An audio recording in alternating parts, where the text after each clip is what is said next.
नमस्कार. माधव मंथनमध्ये आपलं स्वागत आहे. मी माधव घांगुर्डे. आज दिनांक 5 फेब्रुवारी 2026. दोनच दिवसापूर्वी म्हणजे 3 तारखेला साधारण 5 वाजताच्या सुमाराला संध्याकाळी मुंबई पुणे द्रुतगती महामार्गावर अमृतांजन कमान, आता तिथे त्या कमान नाही आहे पण अमृतांजन कमान हे नाव रूढ झालेलं आहे. ह्या अमृतांजन कमानीच्या थोडं खालती एक टँकर उलटला आणि वाहतुकीची कोंडी सुरू झाली. ट्रॅफिक जॅम लागला.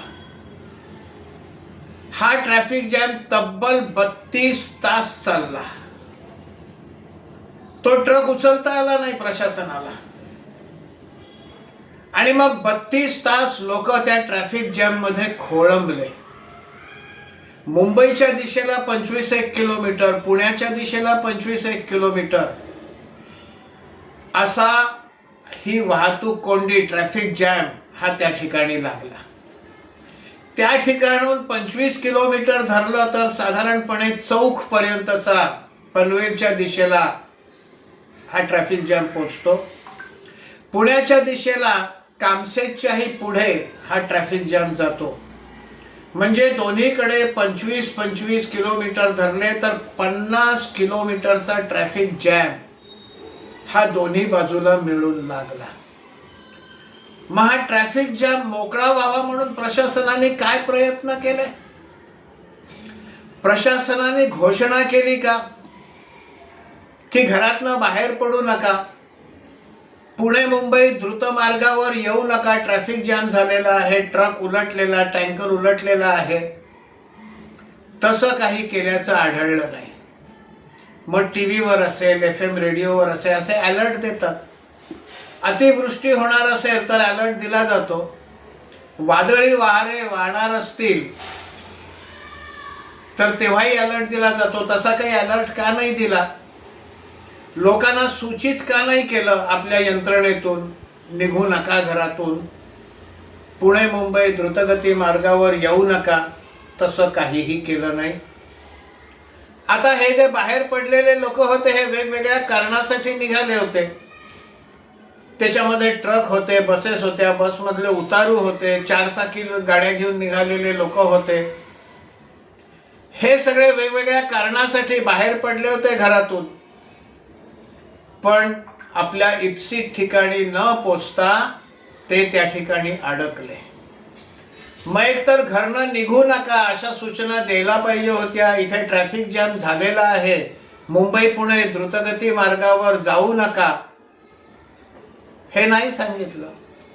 बरं, जे प्रत्यक्ष रस्त्यावर आले होते, ट्रॅफिक जॅम मध्ये आले होते, त्यांना वेगळ्या मार्गाने पाठवलं का किंवा फिरून परत जा असं सांगितलं का? तसंही काही केलं नाही.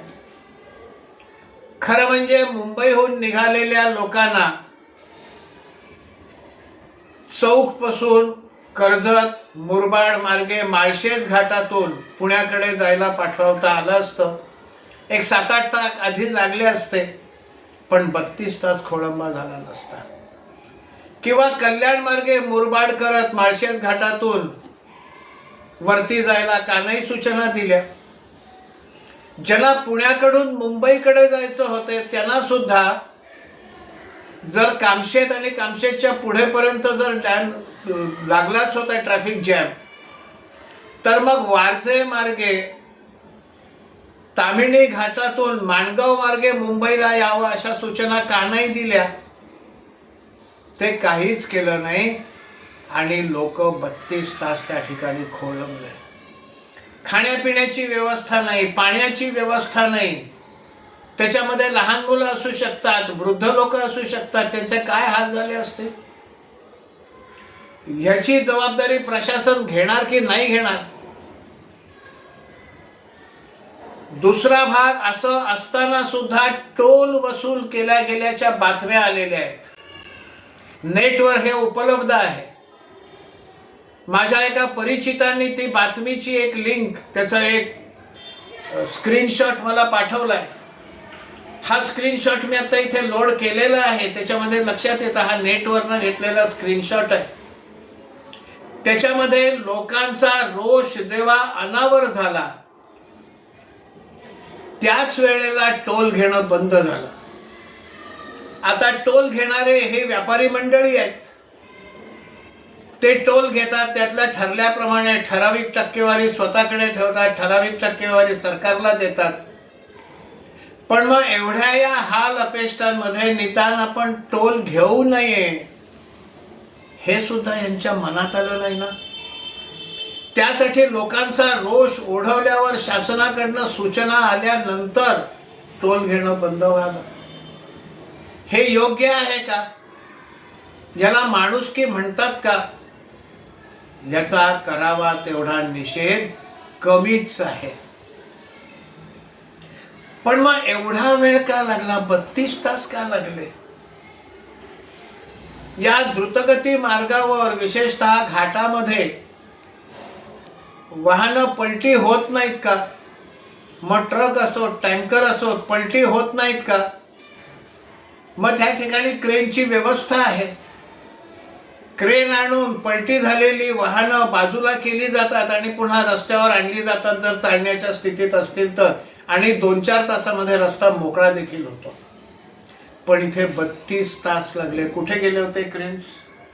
कुठे गेले होते क्रेन ऑपरेटर्स?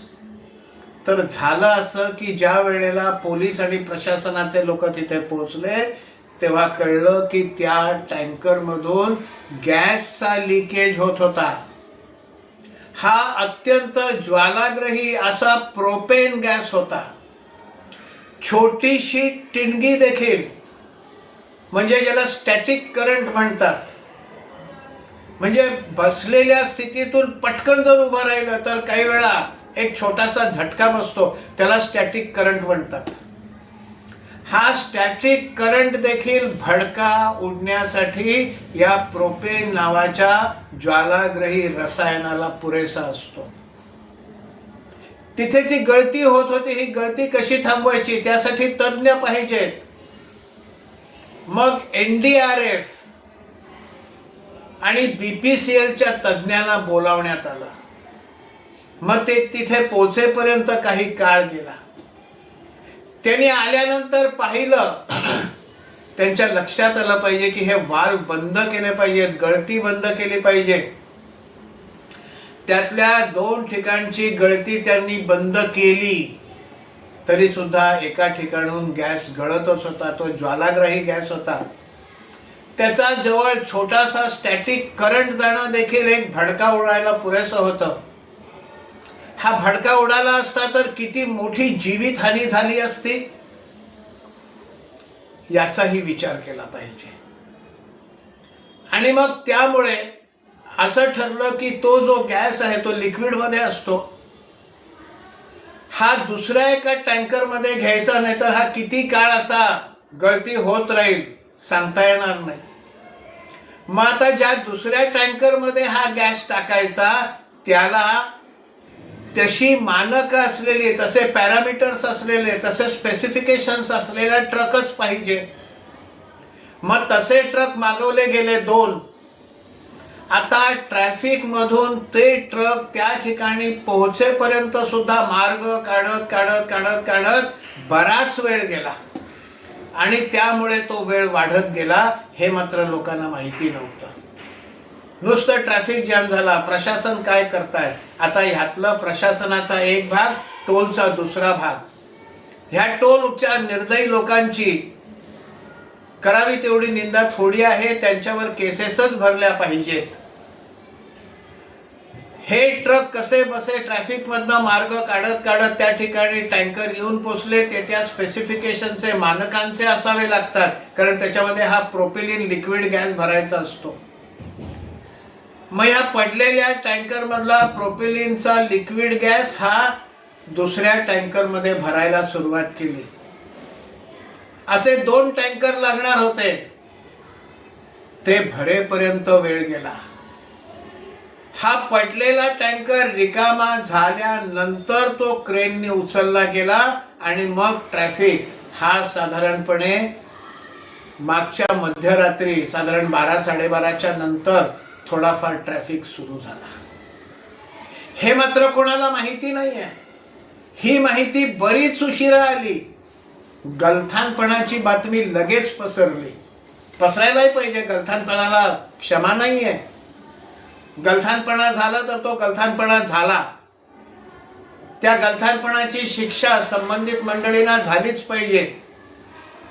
पण ते का लागले 32 तास, त्याचं हे कारण आहे. आणि हे कारण पुष्कळ नंतर पुढे आलं आणि मग त्यामुळे वेळ लागला.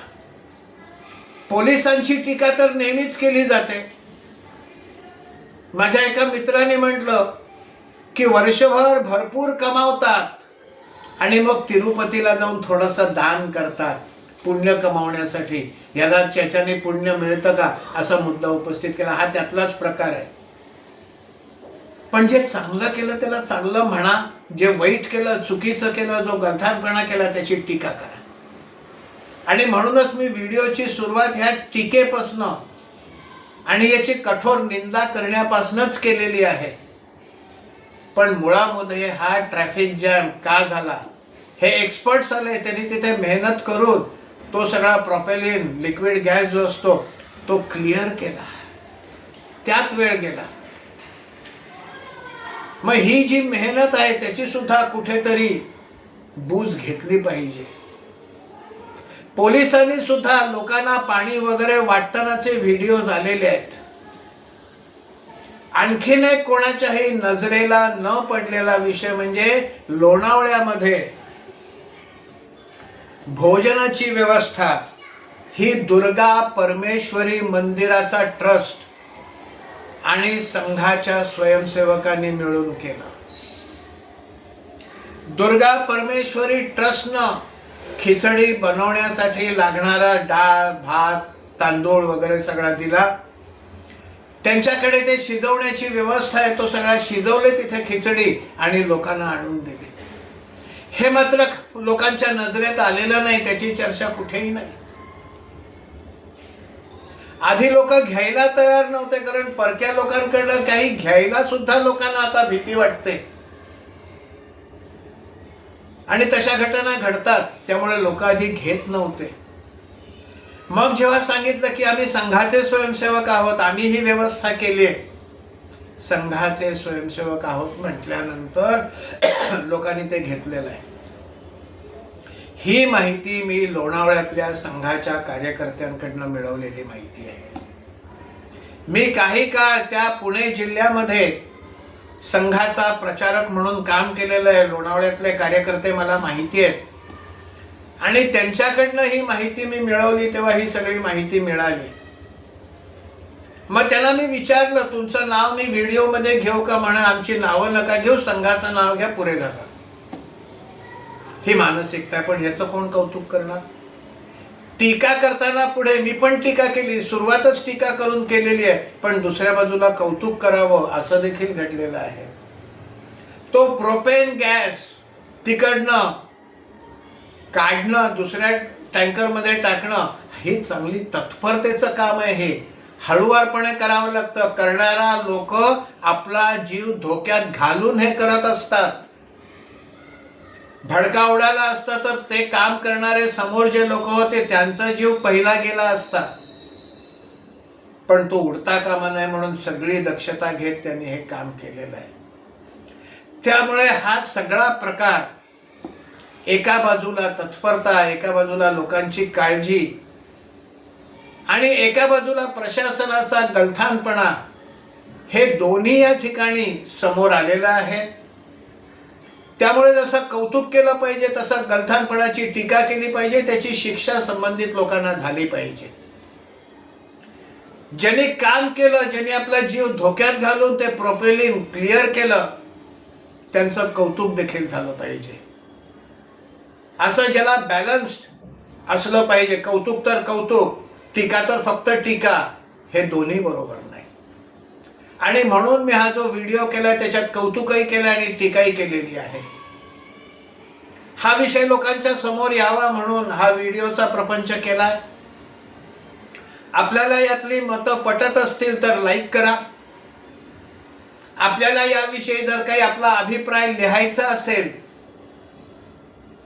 तर कमेंट बॉक्समध्ये नक्की आपला अभिप्राय लिहा. हा विचार लोकांपर्यंत जावा असं वाटत असेल तर शेअर करा आणि चॅनल सबस्क्राईब करा ही नम्र विनंती. धन्यवाद.